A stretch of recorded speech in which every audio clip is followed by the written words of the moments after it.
Welcome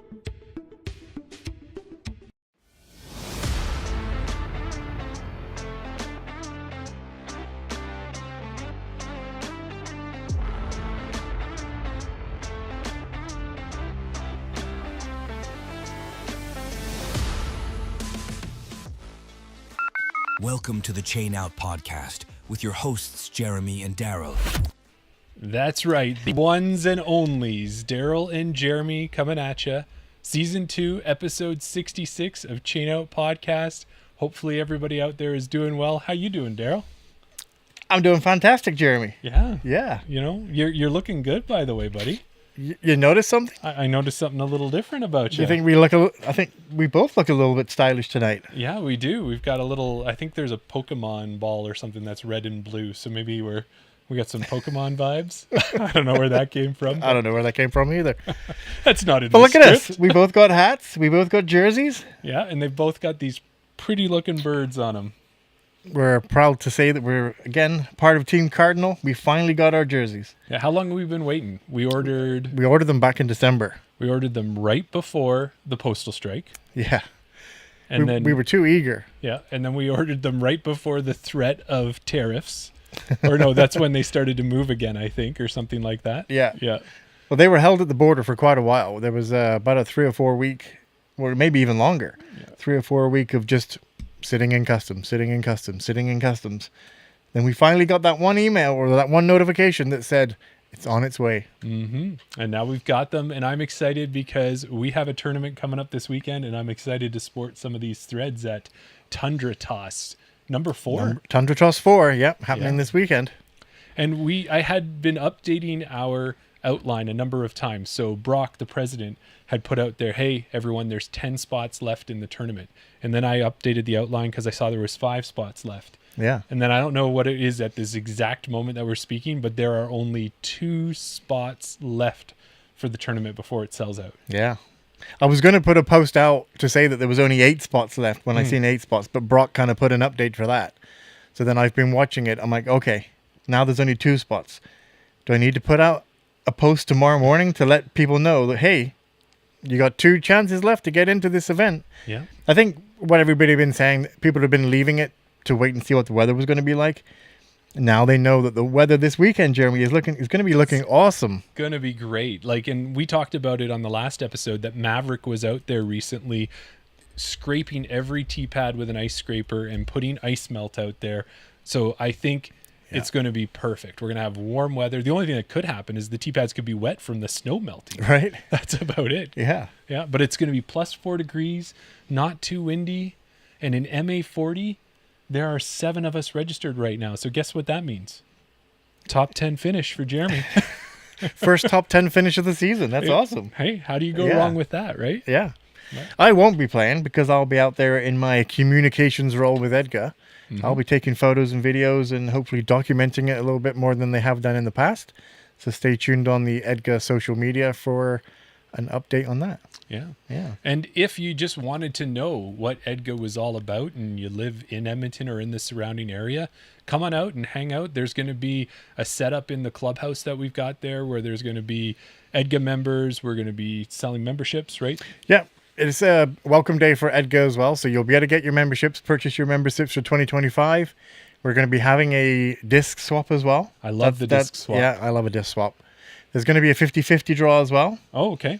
The raffle, we're not too sure about at the moment. We're getting donated discs from different people, and people are chipping in with prizes. It was originally going to be scrapped, but then people in the board and community said, no, we need to have it. So we're getting prizes donated, so stay tuned for that. And speaking about prizes, Daryl, yeah, we had another giveaway from one of our guests. It's going back a few episodes now, but that was an awesome episode. We had Chris Hartman on out of Vancouver area, and he's the coach of the Trinity Western University College Disc Golf team, who did quite well just recently down. Did you see? I don't know if you saw the post, but the team went down to that Oregon you mentioned tournament. it. Yeah. And so the men got their Div 1 status, which they needed to get. Right. And then Verity and one of the other women went down, and it was more of just a fun round because nobody else was there to compete with them. So they invited any disc golfers to come out just to be part of the event. Right. And they had a good time doing that. So yeah. Nice.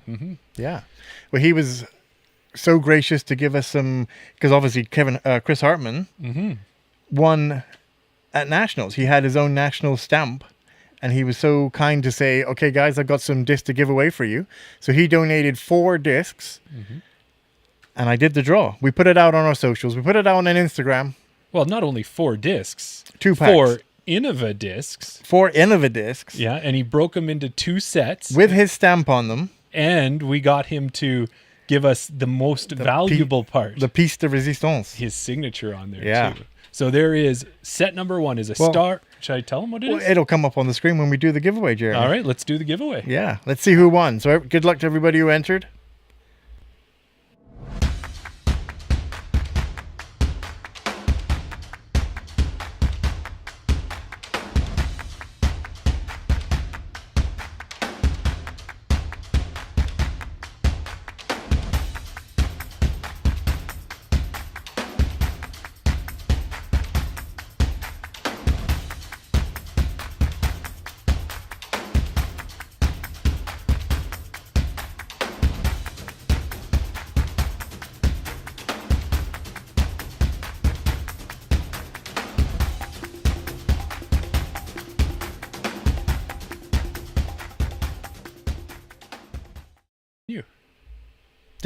Congratulations to Bubba18. Yes. And consider your options, who is Todd. Congratulations to Todd. And if you couldn't hear us when that was spinning, because we don't think you can, the first set there was a Star Halo TL3 and a Proto Glow Shrike.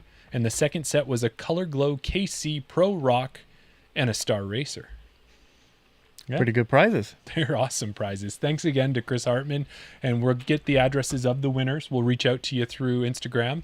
And after that, we'll have Chris ship them out. And maybe when you do get those discs, we always love it if you'd send us a picture so that everybody out there can know, yes, the giveaways actually do happen and the discs do get to the people that win them. So yeah, absolutely. I'll be messaging you from the Instagram account.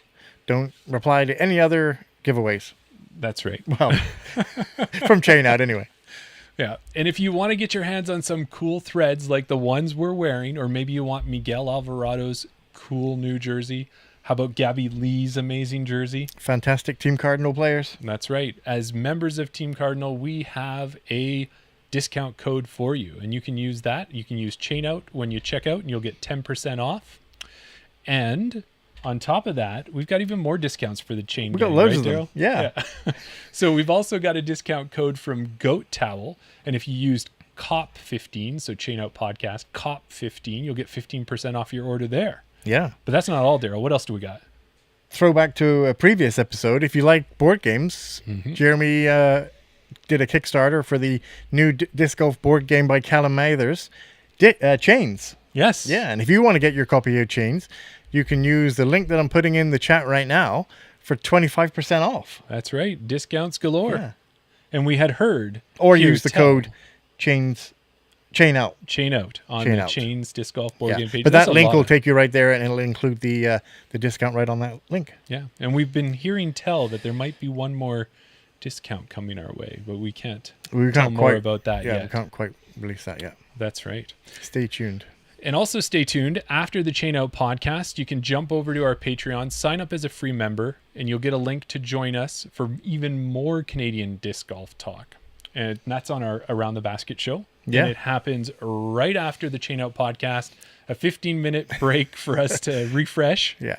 And then we go. We like to say it's around 8:30, but if you just say it's 15 minutes after this episode ends. Exactly. 15 minutes after ChainOut podcast, Around the Basket episode will be airing. You'll be able to watch it live, if, like Jeremy said, if you go to our Patreon and sign up as a free member, you'll get the link. If you don't want to sign up as a free member, that's okay. We won't you won't hurt our feelings. We'd like you to, but if you don't, that's fine. Maybe not yours. But the Around the Basket episodes get released on the weekend, and you can watch them then as well. But if you want to participate and be a part of the chat and give us comments and give us feedback. Sign up for the link and you can be a part of the Around the Basket episode live. And on tonight's episode, we have a friend, a Patreon member, and BR Disc Golf store owner, Brendan McKinstry, joining us. And I know you guys are wondering, did Jeremy have it in him to put together another Disc Golf Jeopardy? I certainly did. So we have another one coming up tonight, and I think it's going to probably beat up our guests. So if you want to see them struggle, I didn't do it too hard on purpose. I just don't want to overestimate the skill of our guests. I feel like the more we do, the more you'll find that fine line of, okay, this is just difficult enough, but also they're easy to get. Because I think the first episode, the 500 was so easy and the 100 was so hard. Then you kind of dialed it in. Then we're fluctuating on the difficulty levels. I think we're just, it's like a sine wave. We're getting wider. Now we're just kind of narrowing it down and we'll find that sweet spot. And for those who are watching, including Brendan, if you're watching in an attempt, is our guest that we have on tonight actually inspired some of the Disc Golf Jeopardy questions. So maybe that's a little clue that'll help you out. So be paying attention during this episode. It might help you later on. There you go. All right. Speaking of our guest, Jeremy. Well, tonight we will be interviewing one of Alberta's best FPO players. Last year, she was second in Alberta in points and held the third highest FPO rating. She is a two-time winner of the Spring Runoff and winner of the 2024 Edmonton Open. If you see her out on the course, her 2-year-old protege is likely not that far behind. Yeah. From Calgary, Alberta, join us in welcoming Amber Chiasson to the show. Hey, Amber, how are you? Good. How are you guys? Looking good. Yeah, we're doing good. Thank you. Yeah, our new threads, hey? Is that what the cool kids say? I wouldn't know. We got some drip on us. Is that what they say? Yeah. I don't know. I've heard that. I don't know. It could be. And in mine, We're just embarrassing ourselves now, Jeremy. We are, yeah. And I've even got buttons on mine, Amber. So I think for my office job, it'll fit for the office casual. Oh yeah. You guys look very classy. Well, and we're glad to have such a classy person like yourself joining us too, because we've had you on our list for quite a while on the guest list. And people, I don't know that they know that, Daryl, but the guest list is long. There's so many amazing Canadians, and then it's just trying to find that right time. And we're so glad that tonight was the one that worked out. Yeah, no, that's awesome. Thanks for having me. Yeah. Your name has come up quite a few times where people are saying, oh, you know who you should have on the show? Get Amber on. And we're like, yeah, we will. We've got her on the list. It's just like Jeremy said, it's just trying to get that point where we're open and we have that space. Yeah. Aw, that's really sweet. Well, and we're seeing, Amber, you've got to have a smile on your face like we do, in the fact that Calgary's been stuck in a deep freeze just like Edmonton. The weather is about to warm starting tomorrow. Where are you heading out to play this weekend? Yeah, I think first I'm going to hit up Forest Lawn, local to me, obviously my home course, and the tee pads might be shoveled. If not, I'll do it and Nice. see where the weekend takes me. I've got an event that I'm helping assist this weekend, our Puttapalooza. So I won't be playing that day, but at least I'll be putting. Yeah. Nice. And for people that don't follow you on your Instagram today, I seen that you did some prep work to be on the podcast. You went out skiing with, and I don't want to offend anybody, but you went out skiing with Fat Dog. Yes, I did. I took my fat dog for a ski, and it was cold, but we did it. Yeah, nice. Nice work. And you're right with the tee pads there, is because you are pretty active on Instagram, and we've saw that you set a good example and you try to bring that shovel. Did you got a new adjustable shovel? Is that what you were kind of showing this year? Was it to shovel the tee pads with? Yeah, I first used this dollar store shovel that broke after like the third tee pad, and so that was short-lived. But Costco has a great foldable shovel for anyone who needs to shovel off tee pads. Nice. Awesome. Well, you know when we would have needed that, Daryl, was back in November, right? Yeah. We made a big mistake of taking our carts with us. Yes. Yeah, we went down to we came down to Calgary for our live Cold Garden episode. And the day after, Jeremy and I headed out to Baker Park. And it snowed that night. It snowed that night. It snowed that morning. Yeah, it was pretty bad. Yeah, it was tough. And polar skis, or yeah, no, you we guys didn't used have polar any. skis before? No. We didn't have any of those. But what we did was we wanted to be good disc golf Samaritan type people on the course. So we wanted to clear the pads off so we weren't just tromping down ice on Because the night before the Glow League had happened. Yes. So we knew And people had Jackson. said to us, "Oh, it's okay. Go to Baker Park. It'll be nice and clear." Yeah. Apart from the snow that we had all overnight and just covered the tee pads again. Yeah.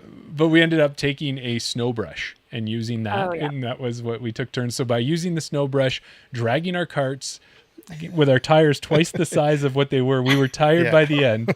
But you still had a good time, didn't you? Yeah, it's my first course played in Calgary. I've never been to Calgary to play disc golf before, so Oh, nice. It's Yeah. the highest rated course in Canada, oddly enough. Yeah. It's definitely the most popular, most rounds recorded. that's right. Yeah. Yeah. So Yeah, with that so- being said, Amber, what do you think the next time we head down to Calgary, what should be the next course Daryl should try from your thoughts? I'm a big fan of DRM, David Richardson Memorial. They have short tee pads, long tee pads, and it's a hike. But Right. that to me is one of the nicest courses in Calgary.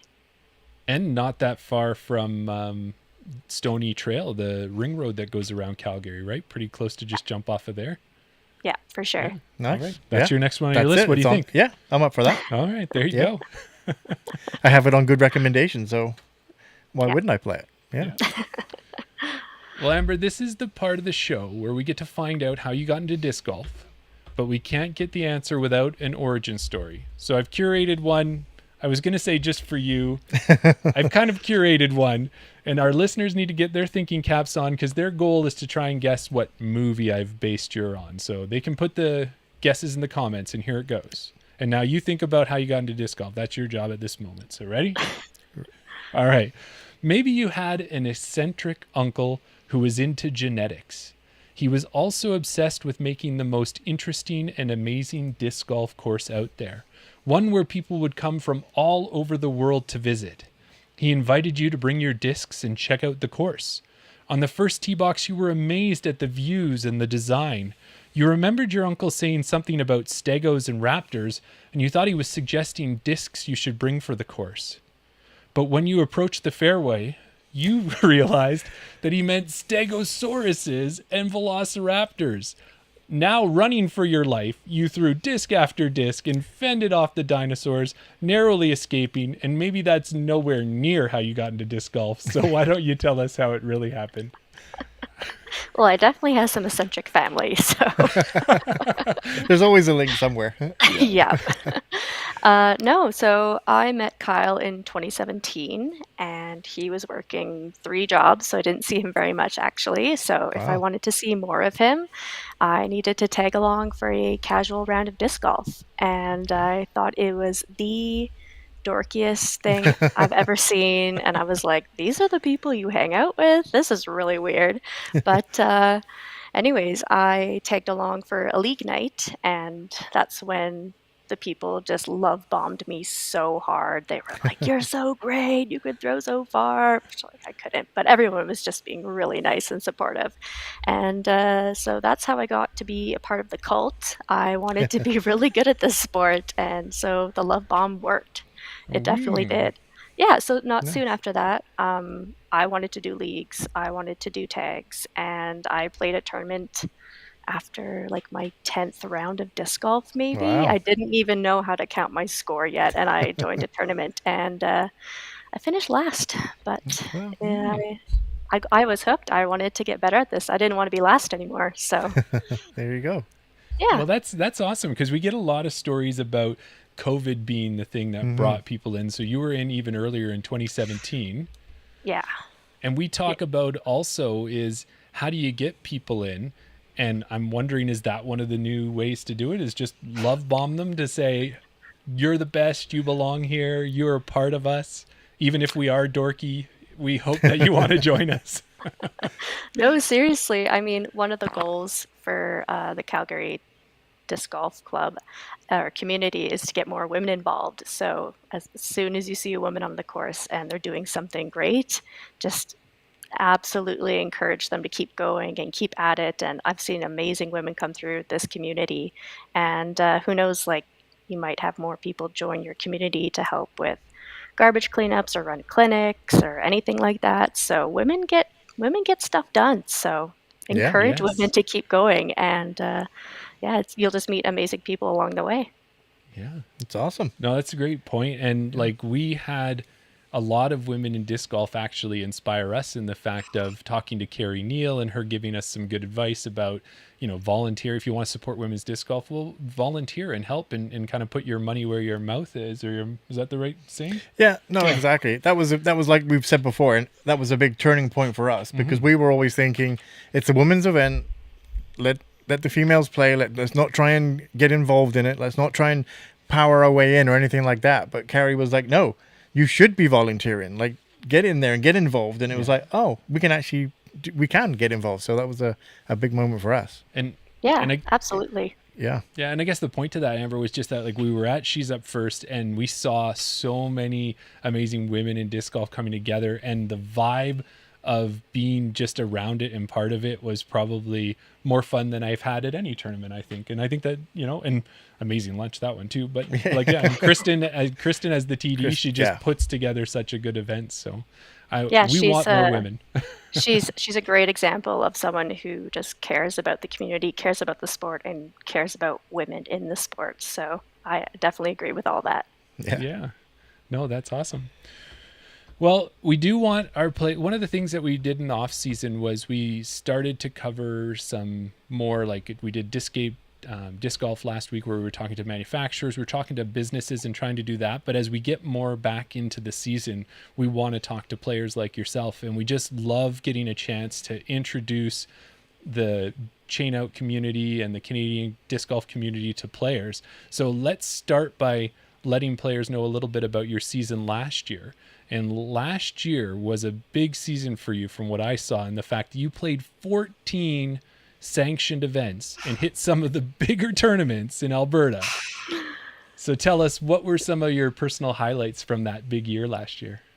Yeah, last year was really weird. I started off pretty strong in the season and I was super pumped about that. So yeah, for example, like winning Edmonton Open against a pretty large pool of women at a pretty tough course. Yeah. But beautiful. Calvin does a really good job with that course, and Andrew. That was a highlight. Started off Women's League pretty strong too. I had a lot of fun there. I was able to join that again. Yeah. And I traveled to BC a couple times by myself, away from the family. So that was a little scary, but it was fun. I love playing with those BC girls. And I played in three events in MA2. So just to get that bigger pool. So that was quite competitive, and that was really awesome. I shot my highest rated round during one of those tournaments in the MA2 division. So I was pumped. Nice. Yeah. Awesome. You mentioned about coming up to Edmonton to play the Edmonton Open there. You played against 8 other FPOs and you managed to win that event. Now, whenever Jeremy and I have been around Bailey's, we struggle to get even going around in one round. And you managed to get +1 over 3 rounds. Yeah. Yeah. How did you do that? How did you find that course? Oh, man, I was getting the really good kicks. When you play with those people and they hit a tree and they just bounce back into the fairway and it's so annoying. That was finally me, getting the good kicks. So I obviously felt bad for my competitors if they weren't getting the good ones. But at the same time, I was like, this is amazing. It's all a balance. Yeah, exactly. I think I've tapped into a new level of my game where I'm hitting gaps a lot better as well. And I trusted my forehands off the tee, so I've really been working on that forehand game. So I don't want to be at a disadvantage being a left-handed player, so really pushing for that forehand. Nice. Yeah, that's a really good score, like I said, because there's so many holes on that course where in a blink of an eye you can be like +6.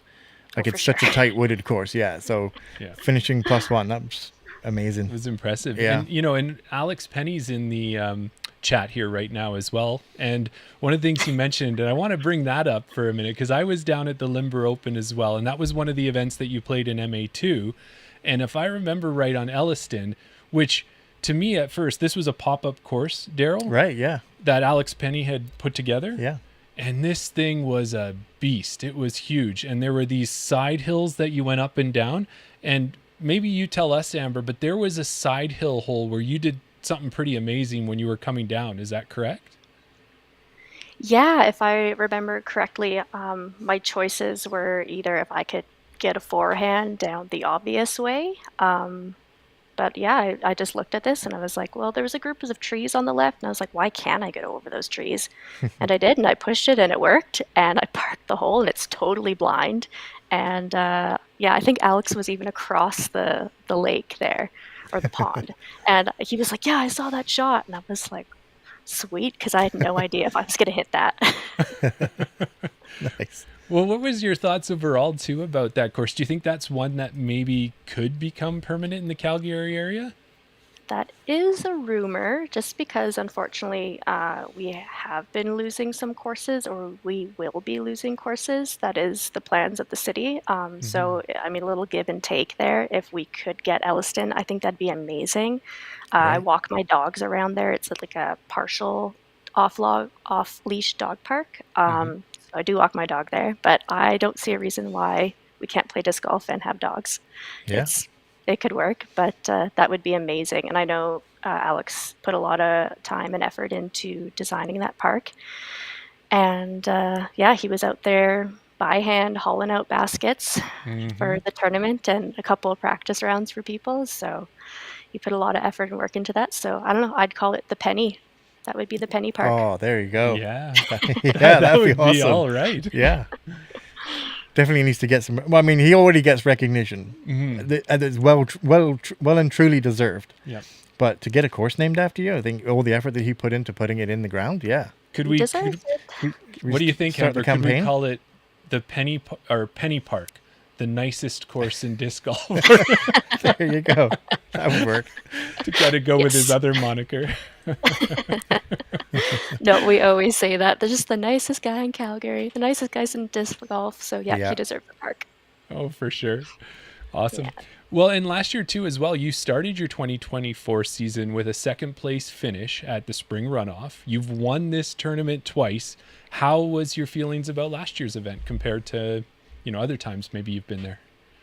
Yeah, I mean, this time Jessie Prado joined us, and she's Yeah. just an amazing player. Like, personally, I've never seen a woman throw farther than her, so she just crushes. Right, yeah. So that was really fun, really fun. But yeah, just my putt, just getting the putting yips, I get them too. And last year was pretty bad, and I've always gone back and forth with my putting. So that's something that is number one goal to work on this year, is just get rid of those yips. Yes. Yeah. And I know that tournament, we got a chance to see it for the first time last year. And I guess too is the fact that you're from Calgary, you play in the winter and you challenge those elements.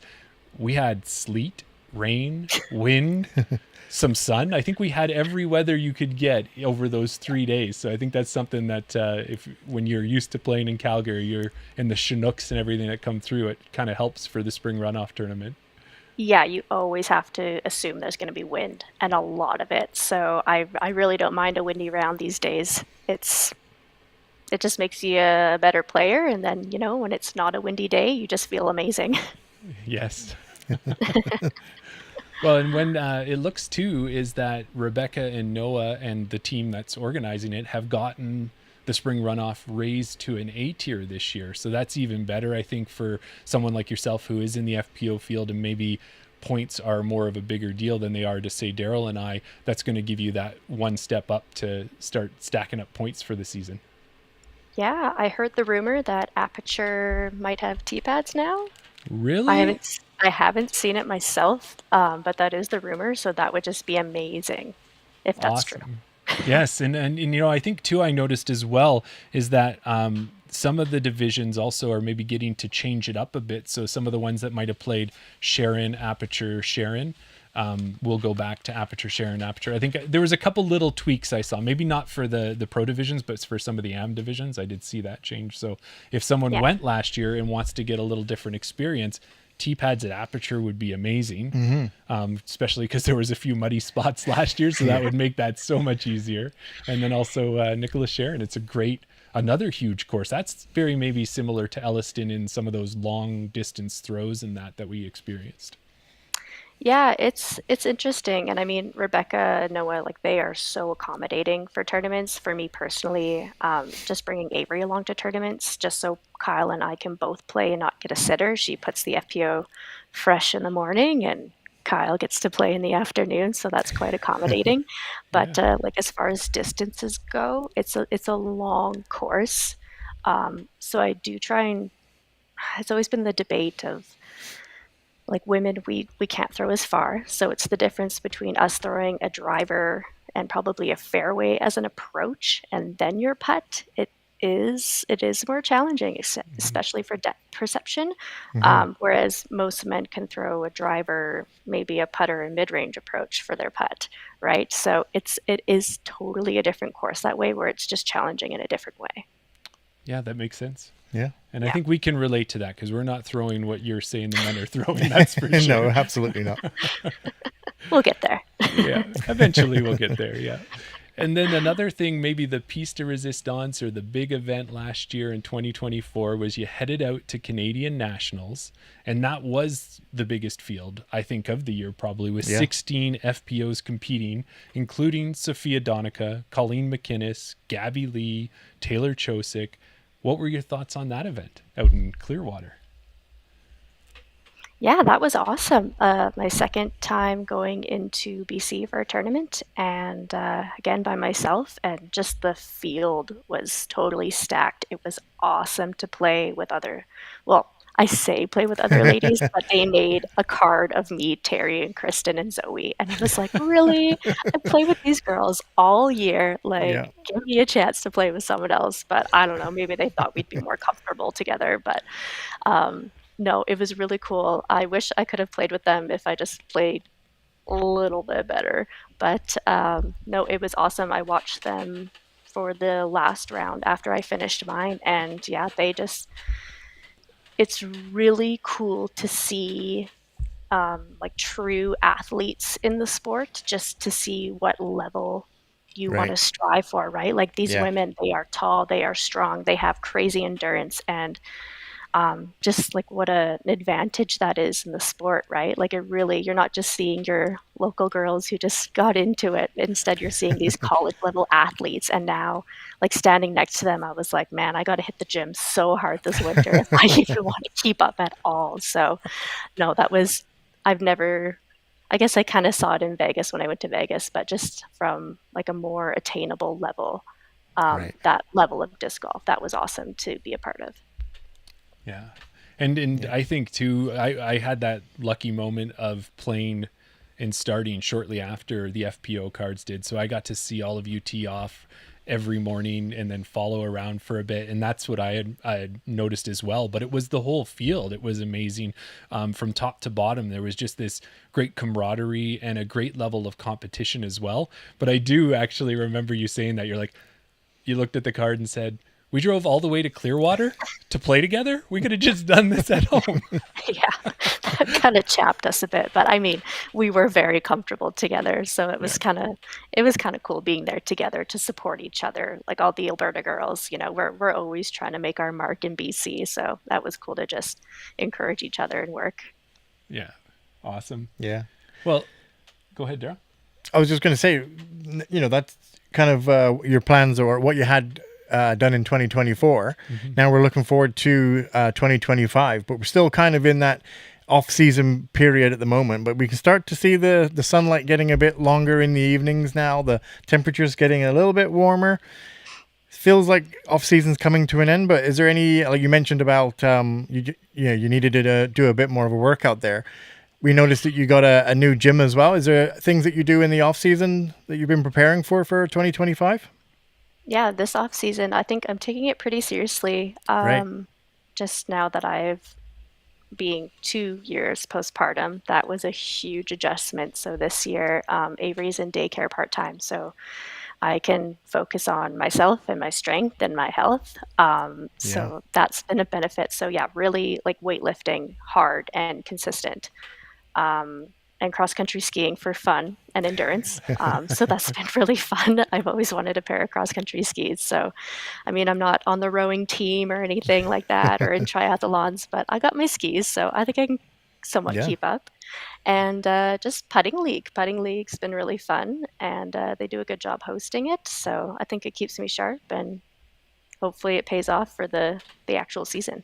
Yeah. Yeah. I think there's something to be said for mixing it up, not just doing weight training or putting, one event solely. Like if you can mix it up and do your cardio, do your cross country skiing, go play basketball or, anything to mix it up, you're still getting your fitness, you're still getting your workout.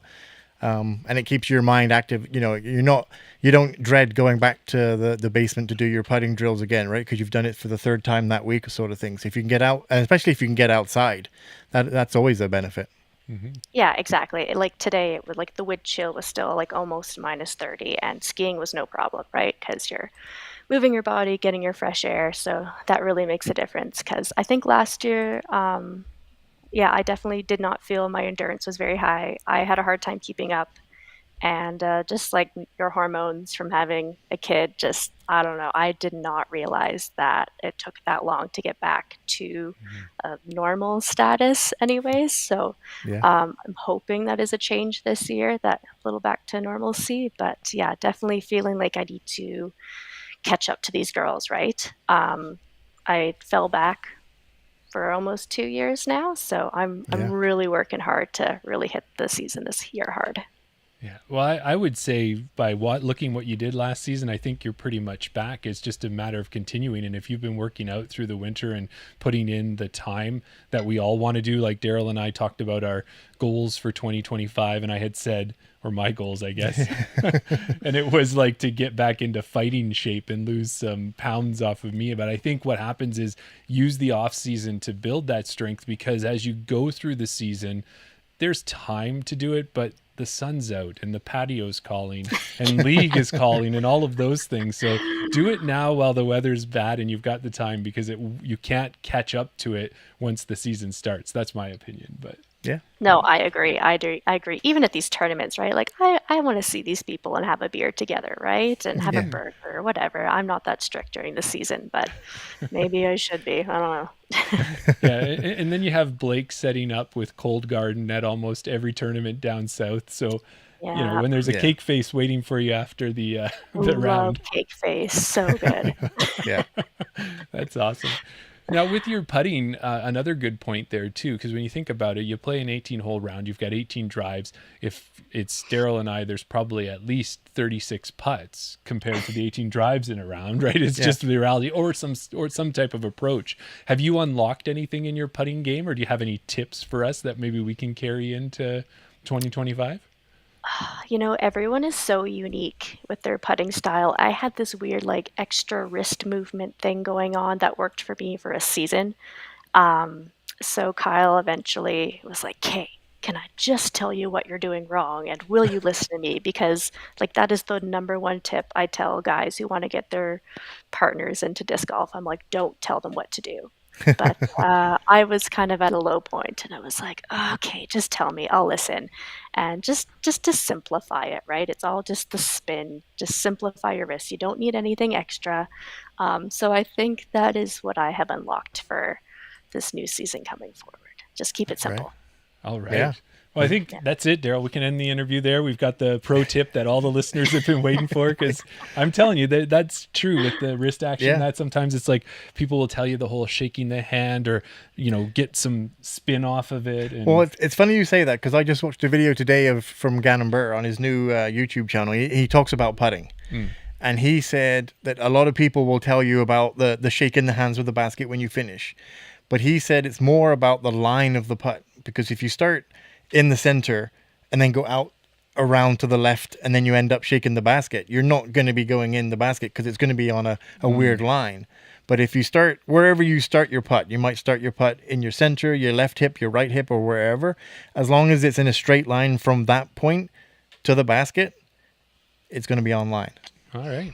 So there you go. Now, putting tips is covered now. Yeah. We got Amber and Gannon combined. There's nothing that's going to stop you at that point, right? Exactly. Well, talking about the off season, obviously that's going to prepare you for 2025. Moving into next year, how does your 2025 tournament season look at the moment? Have you got things set in stone? Have you got your tournaments planned out? I sure do. I have my list, and Okay. it's already looking like an overwhelming season, tournaments and seeing family and relaxing and camping. But yeah, no, I'm mostly going to stay in Alberta this year. Okay. As beautiful as BC is, I mean, if we can pop over for a couple, maybe in the Kamloops area or Kootenay up and down, perhaps. But yeah, everything from like Spring Runoff, Big Bear, Limber Open. We host a River Dogs tournament. So it's really cool to see how many tournaments that Calgary is hosting, because that Right. really never was the case. You didn't really have as many options for tournaments in the city. So it'll be kind of nice to just stay local and hit up the events around here. Like Alex is putting on a lot of get rated days. So just Right. quick and easy, need a sitter for one day and just hit up and get rated.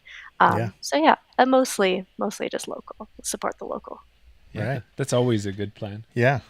So hearing that, we have Daryl Banks in the chat, who is obviously running nationals out east. And he asked the question here, any chance you can make it out for Canadian Championship this September in Ontario? The FPO field is going to be solid. But I'm guessing that may not be on your radar.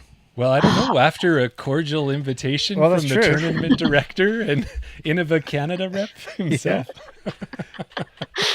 No, that would be sweet. I mean, I wish they did nationals like the west side and the east side, but it is really cool to see both sides come together. But I don't know, like if a plane ticket to Ontario was like $200, Yeah. that would be ideal, and accommodations and everything. But I'd have to take my family with me that time, so I'd have to convince Kyle too. But no, nationals is a really cool experience. I'm really glad I did get to go in 2024. That was really sweet. And it's just a huge event, and it's just amazing to see everyone all across Canada come up and compete at the same event. And yeah, it was really cool to see Colleen there. I've heard of her, and I've probably watched some coverage. I think Parked Pro did a tournament over there, I think the year before National. So it was really just cool to see everyone in person. And everyone was just so nice and so lovely. I wish I could go, honestly. It might work. The year's still young. That's Yeah. right. Well, know that ChainOut Podcast will be there. We have the ability to change our VRBO. So if we have to make room for Avery, Kyle, and Amber and get a whole another room in our VRBO, I'm sure we could figure that out. Yeah. Get an extra suite added onto it. Yeah, we can do that. That's right. Maybe can we find one with a hot tub too? And we got maybe a pool table. We don't have a hot tub in ours? Not yet. Jeremy, you're fired. Not just for you and me, but if we're gonna have a group of Jasons fair there, enough. then I don't know if you want to stay with the toddler. She is terrifying. oh, yeah, we have been a little bit removed from that now. Hey, Daryl, it's with our kids for sure. Yeah, exactly. So when you're also planning 2025 beyond the tournaments, do you have any personal goals that you set for yourself? Like either whether it's a rating goal or amount of tournaments played or just getting through the season healthy? Like what are your goals? Yeah, I mean, as far as ratings go, I always like to tell myself that they don't matter. You're not your rating. But yeah, I mean, my rating, I almost got up to 900. I was so close and then just fell back for the later part of the year. But I'm quite confident I will get up to 900 this year. But aside from that, I have been elected to be a part of the Calgary Disc Golf Club. They're just going to be called Calgary Disc Golf now, as the Calgary Disc Golf Women's Director. Nice. So I will be volunteering my time with hosting events, running a couple I have in my back pocket, and yeah, just supporting the community that way. I have the time, and like you said, what's the quote? I was like, you can't complain if you're not going to do anything about it. So Perfect. I've been a part of this community in the city and have lots of ideas and opinions. So better be a part of it to make the change.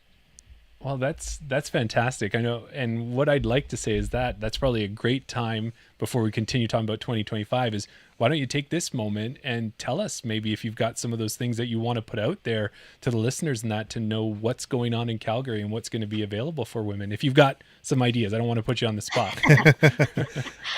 No, I mean, it's always a challenge to get people to be a part of the community, stay in the community. Like casual rounds are great. That's amazing. We're getting casual players, but to get people who sign up to be a part of the club, got to get those membership numbers. Yeah. Yes. I think people need to understand that those membership numbers lead to new courses. That is huge, right? Right. So Yeah. the city, whether it's the city of Edmonton, the city of Calgary, they need to see these high club numbers to see how many people are on these courses, right? So sign up for your clubs and count your rounds on UDisc. Those are Yeah. stats that the city needs to see to support us, right? I mean, pickleball, they have taken a huge leap because people are signing up for those clubs, and there's pickleball places popping up everywhere, right? So same with disc golf, we need to show numbers. And so just a challenge of getting people to join and be a part of the community. So whether that's guys being like, oh, I wish I could get my girl to play. So I'm going to maybe think about some couples doubles. That could Okay. either be a make or break situation in a relationship. Can you last the 18 holes? Yes. Battle Maybe of love that's- there. Yeah. Could we almost say that could be a speed dating opportunity where are you single and you want to try a speed dating? You get to play one hole with another person. And at the end of that hole, you'll decide whether you could actually Yeah. go on a date or not. I think. I don't know. Would that work? That would be a great Valentine's Day idea. Yeah. There you go. I like it. No, well, that's awesome. You've got some great points there too, and we've talked about that with UDisc. Is they've done more and more to get that app friendly to record those rounds. Like my wife will play with me, and normally just comes out with a frisbee or two, a glitch maybe, doesn't count her score.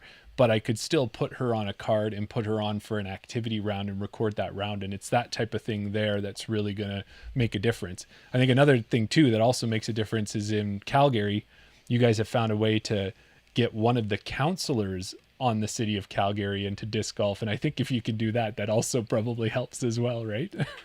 Yeah, I mean, like if I was to be voted as president of the Calgary Disc Golf Club, I would have no idea where to go. So just having someone a part of that community is very beneficial because he gets it. He understands. He probably wants more courses, right? So, and that was just the really interesting thing about COVID, how that really affected our game, right? So I was playing before COVID. So a lot of the time I was the only person on the course. Whereas COVID hit and it was you were waiting on the tee for groups and groups and groups, which is awesome. But the city needs to kind of accommodate for those numbers. And the people are still playing. Like just because COVID is over doesn't mean that people stop playing necessarily, right? Yeah. So it's all about numbers. I have learned from being on the backside of this and learning. It's numbers. Yeah. And that is the downside to our sport. It's the good side is that you don't pay. You can just show up to a course with 3 discs and you can play, and that's it. The downside is if you just show up and you play and you don't register those rounds, nobody knows that you were there. The city doesn't see that. So you're absolutely right. Getting those rounds recorded it just shows data. Yeah. Well, I had a thought too with that, Amber, and I don't know if it's something, I think Calgary does this. You have different levels of membership in the club, because I think when you go to Baker in the summer and you're 6 deep waiting to tee off, not everybody in that set of people that's playing that day are club members. So sometimes to me, it's like if there's a $5 membership or something at that low entry level where they can get a sticker or something for it. So even if they never do anything else with the club, at least you got a number of another person who goes out and plays at whatever level they play at, but they are another disc golfer and you can use them in the count. And is that what you guys do, have that lower membership? Do you know? I think they just changed it to a flat family rate, so it's just $25 and you can sign up your entire family. They have lowered the rate this year because we do want to encourage more people to sign up. And it's not even just to be a part of the club. I think people need to stop looking at it that way. Like, I'm not a part of the disc golf club. It's I am supporting Calgary disc golf. I am supporting more courses, course maintenance. And I think that's the way people need to look at it now. Yeah. That makes a lot of sense for sure. Yeah. Hopefully. Well, if we continue with your 2025 season, you are going to go back down to spring runoff this year. So anybody who's been sitting on the fence about going, Amber's going to be there, and Jesse Prado Smith is going to be there too. So are you excited for that showdown? And maybe to say, guess what? Spring runoff's Canadian. It's coming back up here for a champion. Yeah, I think I said that to her, and she had another Montana lady, Natasha. She was there, so I was like, "Thanks for showing up, guys, and taking our money." But honestly, at the same time, we are ecstatic to have new players to play with. Like we just love bomb them because we're like, you're new, you're here. I mean, Yeah. like me, Terry, and Kristen and Zoe, we're just all sick of each other. Like I think there was In a year good way. we played. We've played every tournament all year together, and it's great because we've made such a great relationship with each other. But we're like, yeah, I know your game, I know what you're gonna do here. So Yeah. Yeah, you shift can things help up a them bit. pick their disc. Yeah, right? You're exactly. like, Yeah, okay. just reach for your zone. Yeah, okay. Oh, that's Yeah, funny. no, it's been great. Like again, like a part of the community, not even in the same city, just making these relationships, right? So I've known them for years now. So that's been really awesome. Even Yeah. when I played my last tournament of the year in 2022, which was at Falcons Flight, Mhm. and I was pregnant, and Terry was like, I was like, okay, Terry, like I'm done for the season and probably a little bit for the next year. And she's like, please don't quit disc golf. And I was like, don't let me quit disc golf. So that was a really sweet moment. Oh, Yeah, that's awesome. That's fantastic. Yeah. Well, going back to spring runoff, we also know that you're going to be hosting a clinic for women and juniors down there as well on the Friday of the tournament. You want to tell us a little bit about that? Yeah, I think it'll be at 7:30, I believe is the time. So I think I'm going to gear it towards the conditions of the course. It is spring. It's going to be wind. So if I can help them in any way I can with my knowledge, I've been playing on that course for a while now. I've attended that tournament every year I can. So yeah, just if you want to just come say hi, see if I can help in any way. If not, if you have any questions, hopefully I can answer. But also just a great way to connect with other women Yeah. who are competitive. And I think that's great, is just to see other competitive women is really cool. Yeah, that's awesome. And speaking of the great relationships that you have with the other FPOs there, are you going to take this one on all by yourself, or do you think you might try to recruit a couple of them to give you a hand in that clinic? Yeah, as far as I know, I think I've got this one. I've done a few clinics. I know what I'm doing. I know what I'm talking about. But yeah, if they want to show up and support me in the clinic, that's awesome. I'm never going to turn anyone away. So Yeah. Well, and that is That's the awesome. first priority one, but can you let us know when the MA40 clinic will be happening? Because we would definitely attend that. I think there's some things, Jeremy, that are beyond help. Oh, is that what I it think is? that might be us. That's our game. I mean, I always say if you look good, feel good. So you guys are already halfway there. There you go. Well, thank you. That's awesome. Now, we got another question for you for 2025. So we're going to take away some things for you. So if we took away and erased all the barriers, time off, cost, childcare, what tournament would be on the top of your list to go to this year? Oh man, I so know. many. Like doing any pro tour events, I think would be just really awesome. I had really low expectations when I went last time, so I just tried to enjoy it. So yeah, literally any like. Oh man, yeah, those are just so many. That was such an overwhelming question. I'm like any tournament. You're on the free. pro You have no tour. restrictions. Okay, we'll do this. How about we say any tournament in Canada? Would that narrow it down for you? Yeah, I mean, definitely nationals. That would be super beneficial. I've always wanted to do BC Open. Yes. Always seen that they've had a huge pool of women there. And just the BC connections that I've made, and those ladies, they're just so fantastic. And it would just be awesome to play with them again. And I did get to play Raptors just casually, and it was Okay. awesome. I had a really fun time. I think it's beautiful. And there was like blackberries growing on the course. And I Wow. was like, this is like thousands of dollars worth of blackberries I could feed my toddler, So I didn't even want to play. I just wanted to forage and pick berries. Snacks as you go. That's perfect. Yeah. Yeah. Yeah. Well, and No, BC Open's yeah. a a good one too, Amber, because this year it's gotten so big that they've separated the AMs from the pros only because there's that many people who want to attend and they want to give enough space for everybody who wants to enter. Yeah, I mean, just to have that level of tournament where you are getting so many people is such an accomplishment. I really admire them for that. I hope something like that happens in Alberta. I think we're getting there. I just feel like we're just a little bit behind. But we have the right people, we have the passion, we just need resources. And yeah, if anything like that could happen in Alberta, I think that would just be truly amazing. For sure. Yeah. Yeah. Well, Daryl and I, we mentioned it earlier, we're both dads, but our kids are grown up. Mine are like 16 and 19 now, and they pretty much take care of themselves. But you and Kyle are the proud parents of a 2-year-old girl. And for all the parents of young kids out there, do you have any tips on how you balance parenting and disc golf and making it all happen? Because as we said, you played so many events last year, you managed to make it happen. And I think Kyle played, I didn't look at the total number, but played almost all of them as well. So what's the secret? Yeah, we've definitely had to make compromises and have our own tournaments that we go to. So that's whereas like I went to BC, he played some local tournaments by himself. I think he did like Big Bear and Lost Egg by himself. So yeah, just compromise. But I think this year we're gonna stick together. We're gonna make it work. So my advice, if this helps at all to anyone, is just have a village. Like they really do say it takes a village to raise a family, and that's absolutely right. Like Kyle's parents are so amazing with Avery, and they just love watching her. So that's always awesome. very, very helpful. And I think we're going to take them along for one tournament, do some camping Nice. Yeah. while we get to play.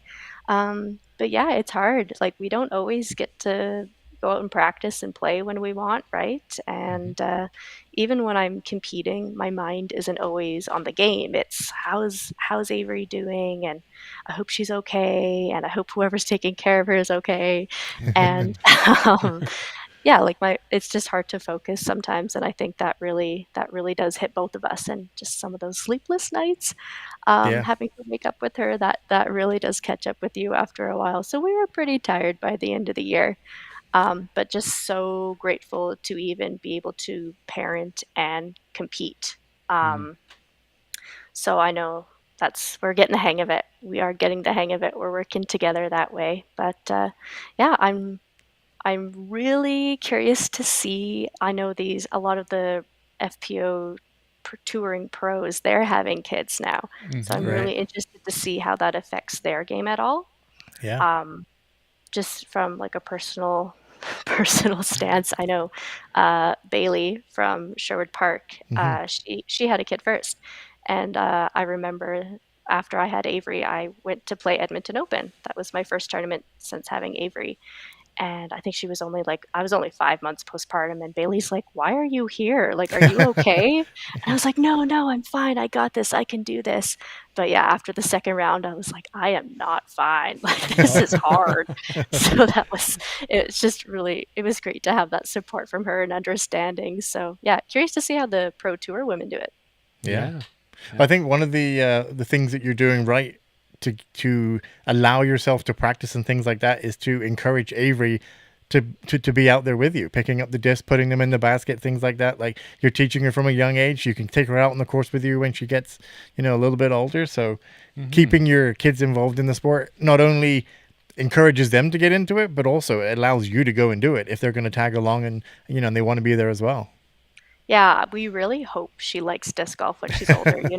There's always a chance that they just hate what you're doing, but it's like, man, this is what we're doing as a family vacation, so I hope you like it. But we're gonna try and keep it fun for her. Like no pressure, just have fun with it. It's just a sport. It's not your entire life. There's other things to life I've learned since having her. It's not just disc golf. So trying to keep it light and happy.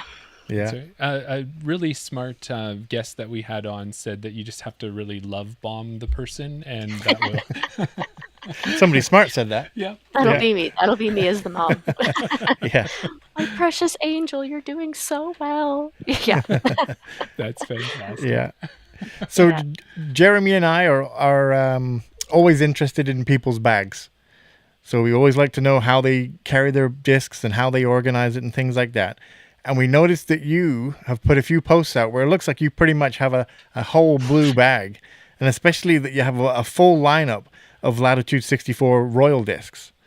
Is that what your bag is going to look like in 2025? Yeah, I think my bag is set, and I also think Yeah. that's going to be an advantage this year. I'm not going to switch out anything. I'm not going to buy new discs unless they're backups. But Wow. yeah, I love that royal plastic, and I think just keeping it blue also limits me from buying other discs. I don't know why. I was just like blue and Latitude because I wanted to be like Kristen Tatar, Kristen Lathnow, right? Yeah. Yes. But yeah, it looks appealing to me. It looks nice, and I'm a big believer in looking good on the course, right? So I want my Yeah. bag to look good.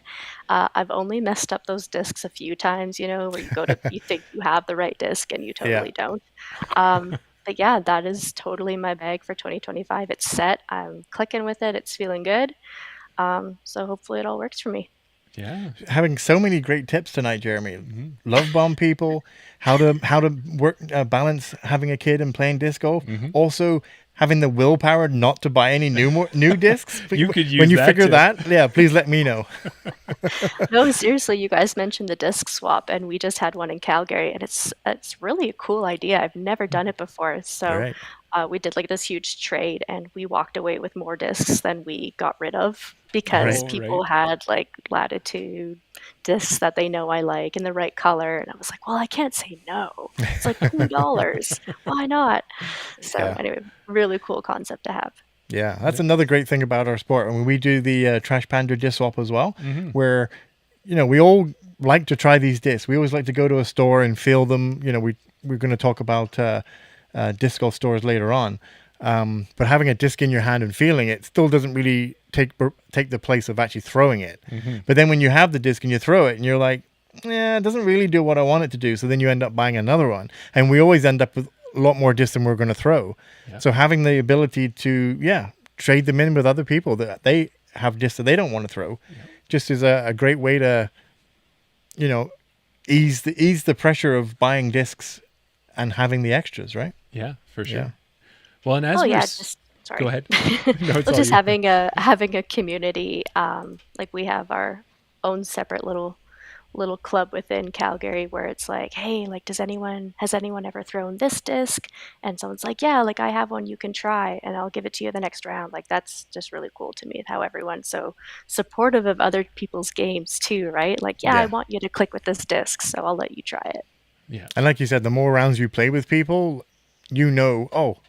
I know who would like this disc. I know if it's a blue Latitude 64, I know who I'm going to be thinking of now. Well, I'm already Yeah. thinking, do you have a spot in your bag where you could get kind of a baby blue honor that I might have in my bag that's maybe a little too overstable for my throwing?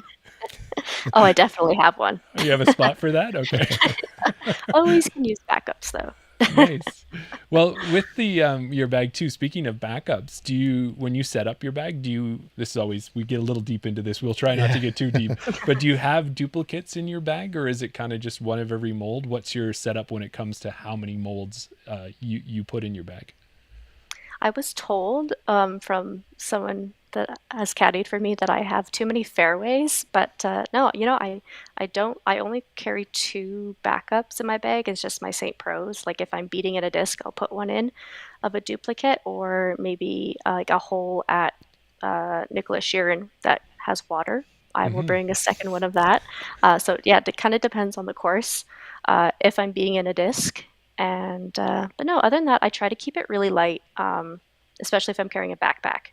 I do Right. try to keep it light because I was like, oh yeah, I'm going to make my backpack so heavy and I'll be so strong. And that is not the case at all. So no, I try to keep it light. Now I Yeah. do anyways. Well, there you go. Well, I'm thinking that if you ended up down at Nicholas Sheeran, you're going to end up eventually on hole 13. And when you're on hole 13, you're going to have to pick the right disc and make sure you park that one really well, because you're going to end up on an island. Speaking of islands, Daryl. He's so good at this. Picture this. You've taken a relaxing cruise, however the ship goes down. You manage to swim to an island, and fortunately for you, there's an 18-hole disc golf course. Which 3 discs are you taking with you on the island? So good, Jeremy. Thank There you go. It's our staple end of the podcast question. You've gone down on a ship. You swam to an island. You happen to take your bag with you, but it has to have your 3 favorite discs that you can't live without. Which 3 discs are those going to be? I'm going to assume I'm in Hawaii, and I love it. I'm going to take my Savior. It's a new disc in my bag. I got rid of my harp, and I got rid of my verdict, so I thought I'd get one Savior, and that would free up some room in my bag. Okay. Saint Pro 8-speed. Love it. It is the perfect disc for me. So I'm going to bring my Saint Pro and a Strive. Okay. I've been loving my Strive. It clicks with me. So those are my 3 choices. I'm not familiar with the Strive. What speed is the Strive? I believe it's a 12-speed. Ooh. But you know what? Like, you can't even look at the numbers. The numbers are so inaccurate. It true. seems like it would be stable, but it's really not. So Gotcha. it has a lot of latitude drivers. Right. So, okay, so we got the Savior, the Saint Pro, and the Strive. Yeah. And then the follow-on question that we've added to this question now is, if you could transport any disc golf course that you've played, or maybe not even one that you've played, any one that you would want to play, but you'd have to transport this course to the island, so you're going to have to play this for the rest of the time until you get saved, which course would you take with you to the island? Oh, man, such a mind-blowing question. Is it De La Vega? I think Right. that would be one of the highest rated courses I would want to play constantly. Have you Yeah. played it before? No, it's kind of on my bucket list for this year, if we Okay. were to do a little vacation. So hopefully Yeah. soon. But yeah, and you know what? At the end of the day, I would play Forest Lawn, and I know Joe would agree with me. I would play Forest Lawn for the rest of my life. Yeah. Forest Lawn, De La Vega. It's I know It's a they're so similar. Yeah. I've seen a lot of the posts for that one shot from Forest Lawn, that aceable shot, and how many close calls it's been. But I think there's a shot like that at De La as well, but it's way down, where it's like anybody in a kilometer vicinity has to watch out because it's so far down. But no, that's awesome. That sounds like a great course, and of course, 3 great discs to play with as well. Yes, I'm hoping so. Those are my money makers for the 2025 season. Just calling it. Awesome. There you go. We'll look out for those discs when we see you out there. That's right. If we're walking around and just doing our own little quiet commentating, we'll be like, yeah, I think that's the St. Pro Daryl that's being pulled out right now. So You're not going to know because they're all blue and royal plastic. So who knows? We just judge you by where you are on the course. yeah, If you're teeing off, it's going to be the Strive. exactly. Well, Amber, we've loved having you on tonight. And before we let you go, we wanted to give you a moment to shout out both any sponsors, or if there's anything that we didn't cover tonight that you wanted to bring some attention to, this is the time for it. Yeah, 2025 sponsors. I'm going back with Salty Unicorn Apparel. So hopefully I get to come out with a jersey this year. Nice. Yeah, hopefully. I really want to gear it towards women and Alberta, so trying to get creative there. And of course, Blue Bandit. That's my new sponsor this year, and they're just amazing. They are family-based out of Saskatchewan, and they do golf and disc golf, which is really cool because I'm getting into golf a little bit. Okay. And yeah, just really genuine, cool people, and I just love supporting anyone local because I understand how hard that is. Yeah. So yeah, really happy with my sponsors this year. It's awesome. We should just mention, for Blue Bandit, if you use the code AMBER10, I'm assuming you're going to get 10% off. Oh yeah. Yeah. Oh yeah, super supportive people. And then I'll Super just throw it up on the screen as well. If you want to follow Amber on Instagram, amber.discgolf.13. 13. I love that. It's like it just made it appear. Right? There. Yeah. That's awesome. really cool. Thanks. Our technical genius over here. Sometimes I'm prepared. Awesome. Well, that's fantastic, Amber. Thank you so much for joining us tonight. It was great to have you on the show. The best thing about you being just down the road in Calgary is that we know we're going to cross paths with you. And this time when we get together in Calgary, we will give you a lot more time so we can play around together. Yeah, no, I'm looking forward to it, honestly. Great. Awesome. Cool. Well, thanks for having me, guys, and happy birthday, Jeremy. Thank you for spending your birthday with me. I feel so lucky. Well, I'm going to give you this part about that, Amber. Jeremy Daryl is this duo right here. So we had to put a day into Facebook. So this is the Jeremy Daryl kind of birthday of Facebook is what that one is. Beautiful. Beautiful. Well, I feel even luckier then. There you go. Thank you. Happy birthday, guys. Yeah, you bet. Thank you. Okay, have a good one. Awesome. Thanks, Thanks. guys. Thanks for your time. Thank Bye. you. Bye. Oh, Daryl, I am so excited that we're getting back to pro interviews and with a pro Yeah. like Amber. How awesome was that? Yeah, no, exactly. That, it's one of those things that when we're doing the fantasy leagues, we're doing the regular season, we're talking to the pros all the time, we're talking to the TDs, MPO, FPO. But it was nice to take a break and get back into the disc golf manufacturers, the apparel sponsors, all of that sort of thing as well. But yeah, it's also quite nice to get back to speaking to the pros again, just to hear that mindset. Just it gets me wanting to. Well, I'd say it wants to get back in the gym again. We did say we're going to try and get into fighting shape. Well, I've been doing a little bit. A little bit here too. We have been doing a little bit. Yeah. It's the camera. It adds about 10 pounds, they say. And there's 3-4 cameras on us right now. Yeah, that's what it is. Oh. But you know what, too, is like you would think Amber's done probably 24 interviews with the way, just having a pro on like that. It's Absolutely. just she knew exactly. She had great comments, great tips. Like I said, we could have ended the the interview after 10 minutes and still had so much good information that we'd already gathered. Yeah. Yeah. This is fantastic. Awesome. Well, what we want to tell you at this point, as always, is thank you so much for listening. And if you haven't subscribed to our YouTube channel, what the heck are you doing? Get out there and subscribe. Follow us on Instagram. Throw comments down. Tag people. Tag us. Just try and get lots of activity for ChainOut, because the more activity you can get us, the more we will grow the channel. So if you can follow us at Instagram, ChainOut_podcast, and it's ChainOut Podcast everywhere else that you might follow us. And if you've done all that and you want to do more and you've told all your friends and everything else, check out our Patreon. There's different levels you can support us there, or you can go to our link tree and buy us a beer, and that's a one-time support, and we'd appreciate anything you can do. Or, of course, use one of the many codes that we have available for you to get a discount. Absolutely. I think I covered it all. I think you did. Yeah. No, Do you got any more buttons to push for No, that part? I think we're good. I got to talk at the right level that Daryl can hit the buttons for all the different things to put up. It's on okay the when you screen. put them in order, because I know which buttons to push. But when sometimes you mix it up a little bit, I have to think. Yeah. And also a big shout out to all of our Patreon members who have already joined. Thank you. We appreciate you. We're going to be starting our Patreon Around the Basket episode in about 15 minutes. So head over there, join up and get the free link, and you can watch it live and you can participate in it. We're going to be talking to Brendan McKinstry. We're going to have a good time, talk about disc golf stores. Can they actually work in Canada, and what does that look like? And got lots of Team Cardinal on, that's for sure. Yeah.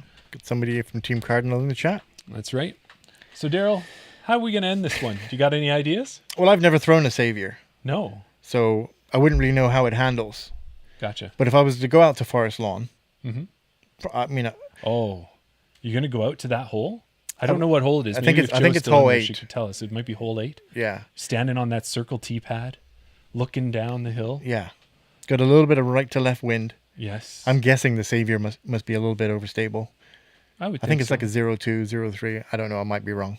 Yeah. I would take that We're gonna disc. in our lives. It is. Yeah, We're gonna pretend it is. Exactly. We're going to throw it out there. Yeah. It's going to go nose down because it's going downhill, but I'm going to turn it over a little bit. Or sorry, I'm going to flip it up. Yeah, I'm going to expose the bottom a little bit. That right to left wind's going to come across. It's going to be heading right to the chains, Yeah. but unfortunately for me, Oh. it's going to hit left side. And that Savior's only going to do one thing. Well, for me it would. It could only do one thing. And what's that? I think it might be Chain out! Thanks, everybody. See you in 15.